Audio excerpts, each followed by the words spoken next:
Es que es tuyo todo lo que pisas, te dueñas de la tierra que tú ves, mas cada árbol, roca y criatura tiene vida, tiene alma, es un ser.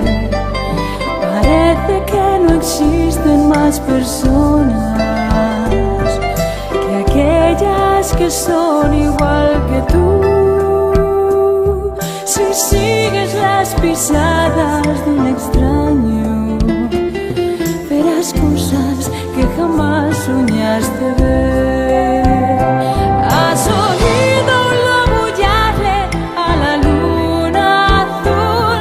¿O has visto a un lince sonreír? ¿Has cantado con la voz de las montañas y colores en el viento descubrir? Y colores en el viento descubrir.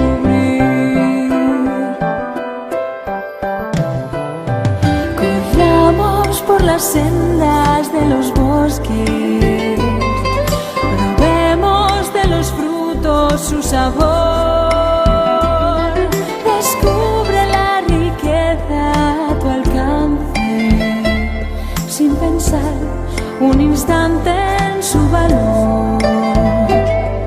Los ríos y la lluvia, mis hermanos, amigos somos todos, ya lo ves. Estamos entre todos muy unidos en un ciclo sin final que eterno es. ¿Has oído aullarle a la luna azul?